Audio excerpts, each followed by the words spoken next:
Welcome to Spicks and Specks, the music quiz show that tried to walk like an Egyptian but found it was really inconvenient way to get around. Our two team captains each and every week are the all-seeing Alan Bro and the all-knowing Miff Warhurst.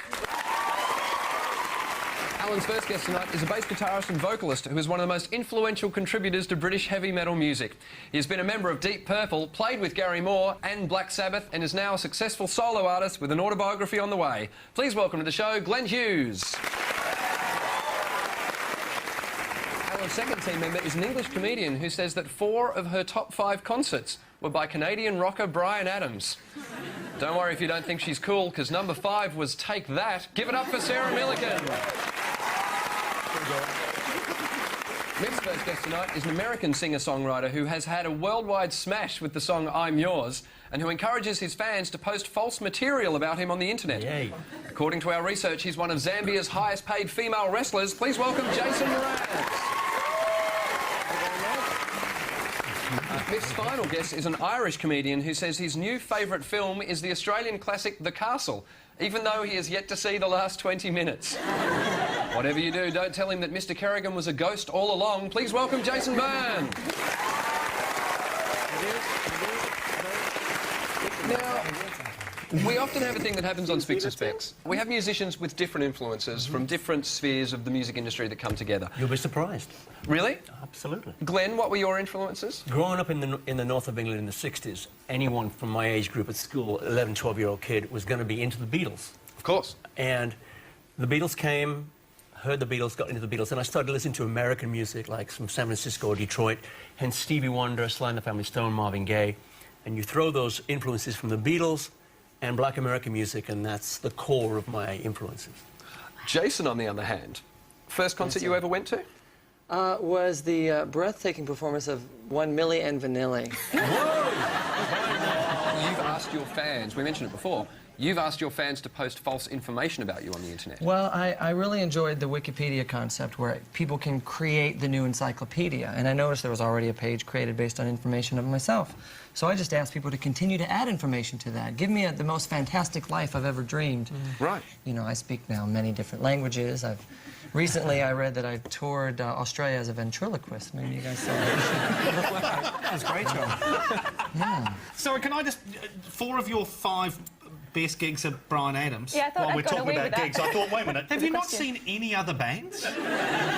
Yeah, but they were clearly the best. Clearly you haven't seen them. Have you seen Bryan Adams live? No, I haven't seen Bryan Adams live. Everywhere he goes, the kids want to rock. It's true. There you go. Is there a specific Bryan Adams song that will set you off at those concerts, that will bring a tear to your eye? Most of them. I don't like it when he does new stuff, because I don't like album tracks and stuff like that. I just like the ones that have been in the charts. I'm a musical nightmare. So, look, for you, a little bit of everything I do. Oh, stop it. Really? she's going. She's going. It must be a cheap date. I bring my own music. I'm free. I'm not cheap. Miff and Alan are going to pick a topic. Everybody will be quizzed on that topic. Your choices tonight are the big bands, metal, Renaissance, and electro-pop. Miff, you can pick the first topic tonight.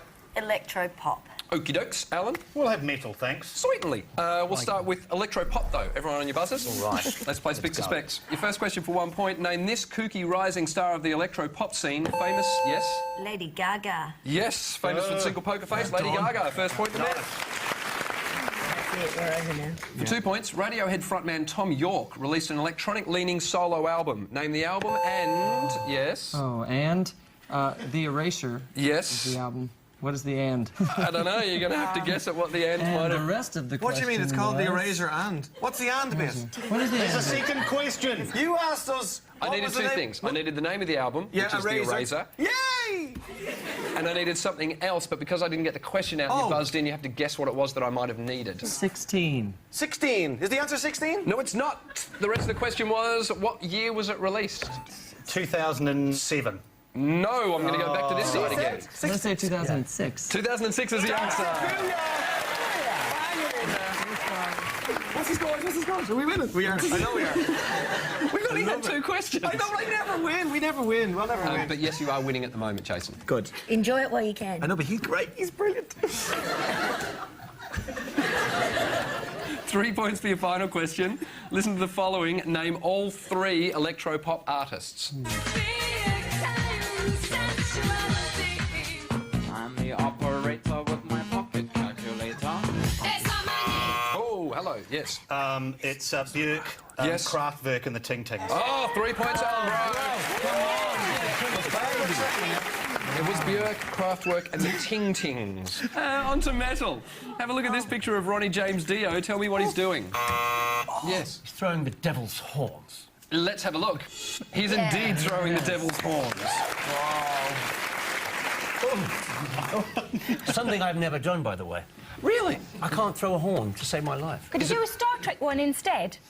I'm an anti-devil horn throwing fellow. Oh, you just don't like doing that? No.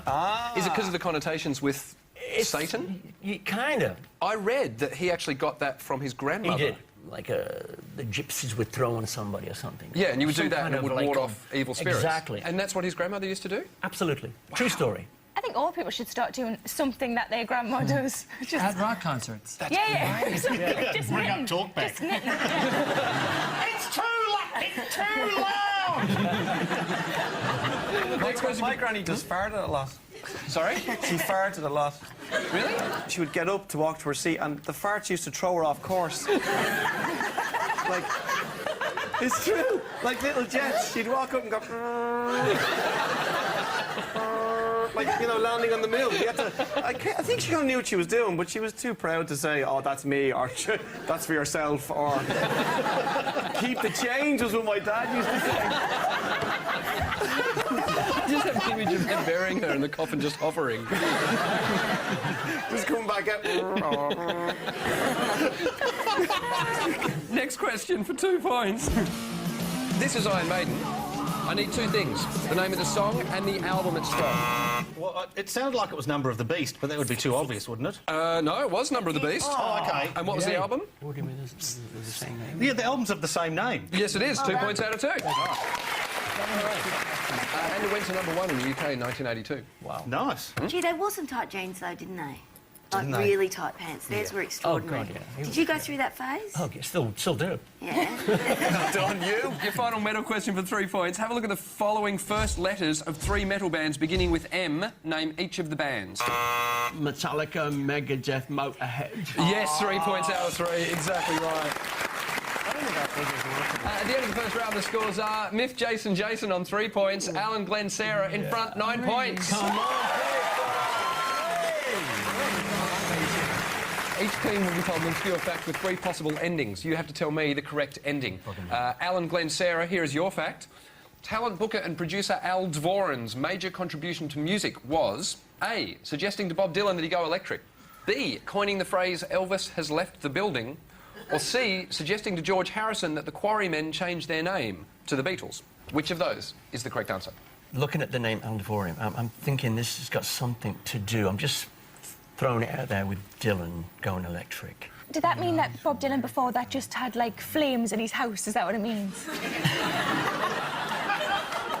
Yes. Just wandering around with candles? No, that's exactly what it means. Yeah. And Just get it all wired. Yeah. You turn switches on and lights come on. It's amazing. Al Dvoran was actually an electrician. Yeah, I think that might be the answer. Oh, I was thinking the Elvis one. Do you think before that he just mentioned when anybody left the building? Like, the Beatles have left the building, nobody took up on that, and then just mentioned loads of other people who might have left the building, and then eventually he said Elvis has left the building, and somebody went, that sounds like a quote. I'm buying that. You think? I'm buying it, yeah. He was a talent booker, wasn't he? Yes, he was. Well, and Dvorin sounds like a European name, and the Quarrymen played in Europe a lot before they became the Beatles. And so I'm just wondering whether this guy's a talent booker who booked them for some little club in, you know, in Belgium or Holland or somewhere like that, and just went, the Quarrymen sucks, man. Change your name to the Beatles. I think, yeah. I think you've got a good theory. I think I'm just mental. Sounds like we'll go with 3. OK, well, we're going to go with C. All right, the answer is talent booker and producer Al Dvorin's major contribution to music was B, coining the phrase Elvis has left the building.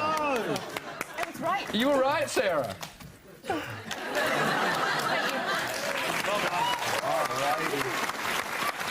Mick, Jason and Jason, Here we go. your fact is this. 18-year-old Baroque composer George Frederick Handel settled an argument with his friend Johann Mattheson over who should play the harpsichord in a performance by A, dousing Matheson's harpsichord with lamp oil and setting it alight, B, cutting the tail off Matheson's best performance wig, or C, challenging Matheson to a sword fight. Yeah, I'm a bit sticky in this question because I don't know who Handel is, Madison, or what a harpsichord is. Is this the same Handel that wrote The Messiah? Yes. Okay. No, he was born. He wasn't written. You can't write Jesus. OK, everyone else just tune out for a moment. I'm just going to talk to Jason here. There was a piece of music called The Messiah. Yes, that's right. It was lovely. Yeah. Handel wrote it. Did he? Yeah. OK. And in fact, it was first performed in Dublin. That's right. In 1757. Really? I don't know. OK, let's break it down. Sorry, Miff. All right, let's get focused. Okay, there is a tradition in music, if there is a harpsichordist, that you have to light it on fire. And I would imagine that that tradition began through the dousing of Matheson's harpsichord, which I always wondered myself. Okay. Is that where... They were doing Hendrix before Hendrix. That's right, yeah, Well, Jimmy, let's also Jimmy got examine that. B, that it could also be the cutting off the tail of Matheson's best performance wig. See, that sounds like That is something a troublesome. girl would do, though. Yeah, I'd but do that. Is Madison... Yeah, the sword fight, I don't know. Sword fight? Oh, sword fight. Well, swords weren't weren't invented in 1682. And the harpsichord, that was first founded in Brazil. So that wouldn't have been in that area where Handel was from, which was France. All right. So I think maybe the wig thing that you're saying is that what you think? Yeah. It's definitely D. Unless, of course, All of the above. What are we doing here? I'm not sure. I've we never going for seen B? so much confidence with so little accuracy. All right, what do you think? did you think it was the B thing? Jason? Well, he said D, so I don't know. Yeah. You tell it, Miff. I think B. B? Oh my God! The correct answer is... the argument was settled by C, challenging Matheson to a sword fight. Oh my God! At the end of that round, the scores are, look, exactly the same as they were in the previous round. Miff, Jason on 3 points, Al and Glenn Sarah in front, 9 points. Teams have to buzz in and identify the following tunes that are being played backwards. Oh my God! Everyone on your buzzers? Here is your first tune. Oh, that's Tide is high and Yeah. number. Yeah, Tide is High by Blondie. Which sounds like this when played forwards. Next song. Cheap wine, cold chisel. You're amazing at this, Nick.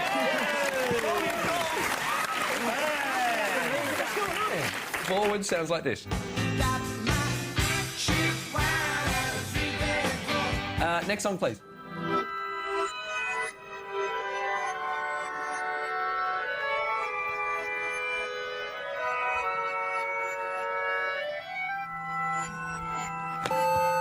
Yes. Karma Police, Radiohead.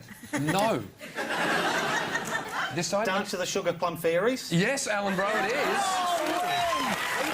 Just having a shoot. Forwards, it sounds like this, by the way. Yeah. Oh my God! Which does sound a little bit like Karma Police. Yeah, I was which is thinking weird. of that bit. Yeah, the bit like, yeah. Next song. I said Navy, Oasis, Wonderwall. Yes. Yes, it is Wonderwall. That's how you do it. Forward sounds like this. I just did that. And final song.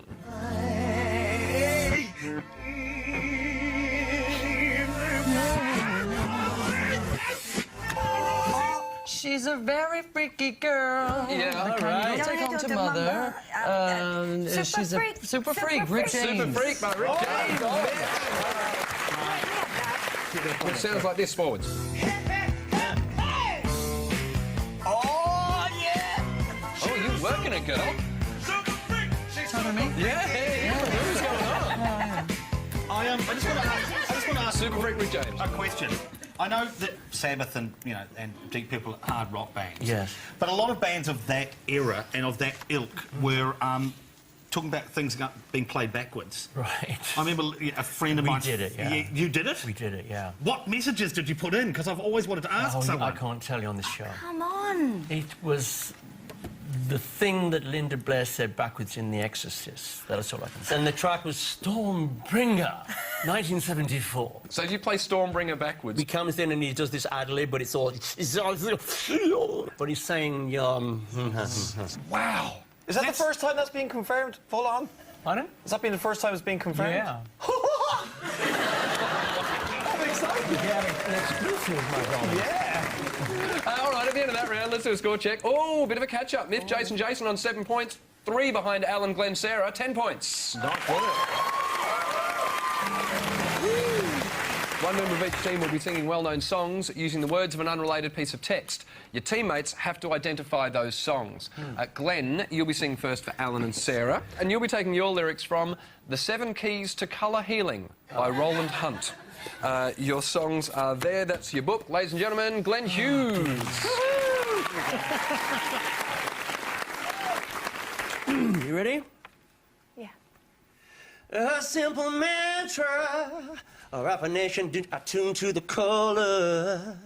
Being used is found, creative helplessly in connection.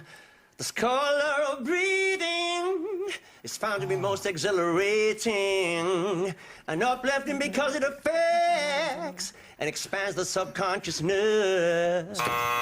Yes. Is it superstition? It's Superstition, Stevie Wonder. This is amazing. I want you to scream. Oh, was there a scream coming up? I'll do it in the next one. Hey.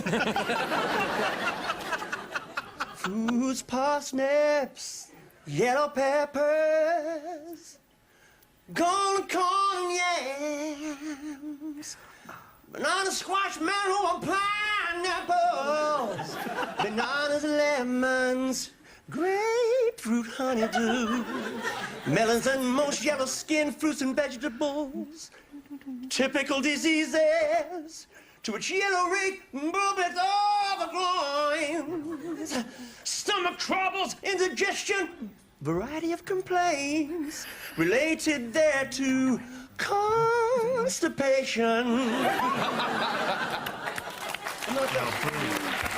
you know what? To love somebody. It's To Love Somebody, the Bee Gees. Yes, a point post. Beautifully sung.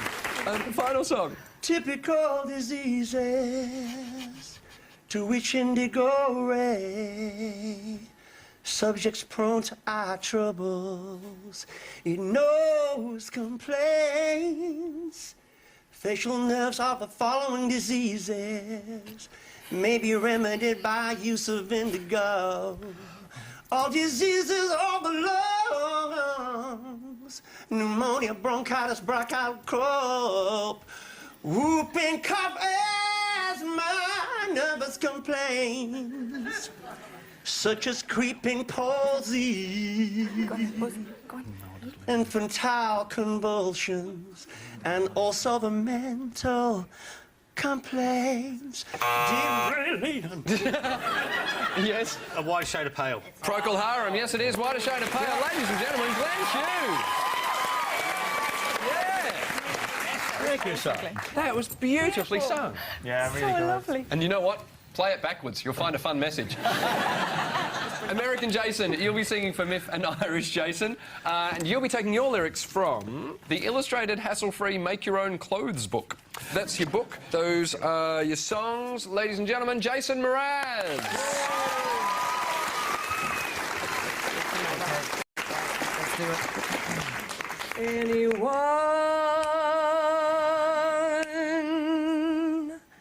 can do it. No more mystic, no more intrigue. With or without patterns, machines, fancy materials. Yes. At last. It's at last. Etta James, yeah.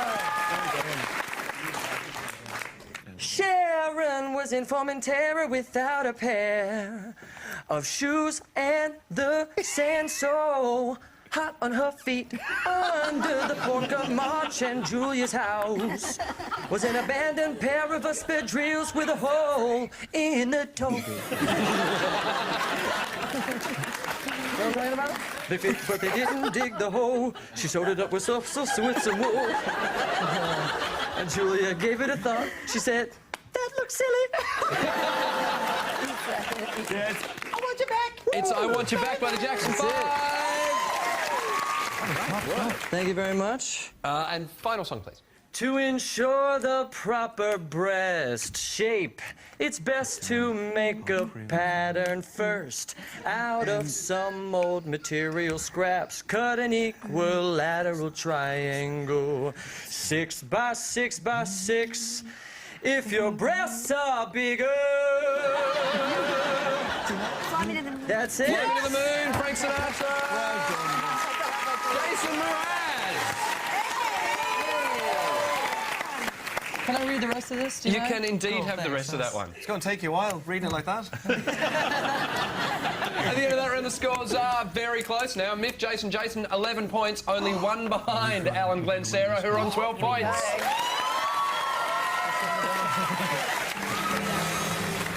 Teams, hands on your buzzers. 1 point for a correct answer, 1 point off for a wrong answer. Your questions start now. How many E's in the band's name D-Light? Yes? 3. There's 3 E's in D. Oh, wait, but in the whole name, D-Light. There's only 2 But E's don't in forget the D, E. double E, But and don't then forget light the E at at the end. E. So 3. D-Light. We'll go with 3. We'll go with 3. But 3 in the total. 3. I think there's 3 in D, which would put an extra E in I light. was certain there was only 2. That would be 4. Correct answer was 4. Did they get it? No, they didn't.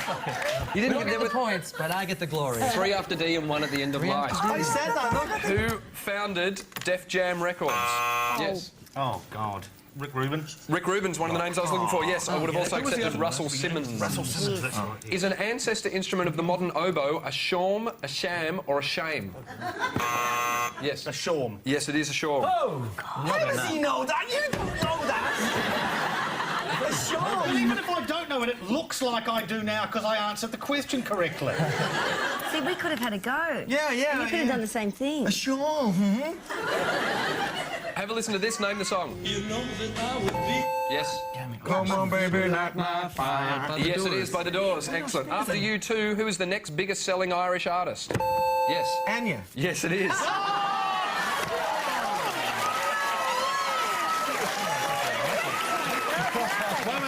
You're proud of that?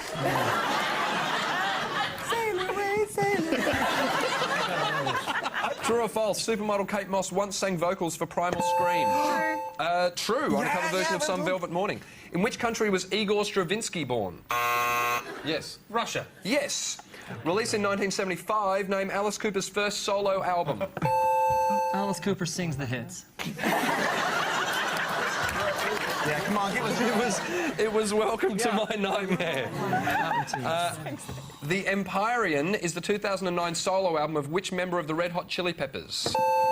John Frusciante. John Frusciante, indeed. Finally, complete these reversed band names. Garfunkel and... Simon. Simon, yes. Quo, Status, and finally, Ha. Yes. So at the end of the show, the final scores were... Oh, Alan, Glenn, Sarah ended up with 15 points. Miff, Jason won by a point.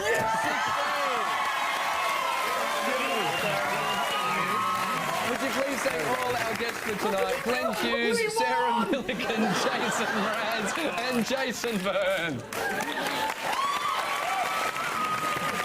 Ooh, I think you've upset Glenn now. I like my fire. I know that song, and they pressed it. Are we going to make you angry enough to do devil horns? Oh, bollocks.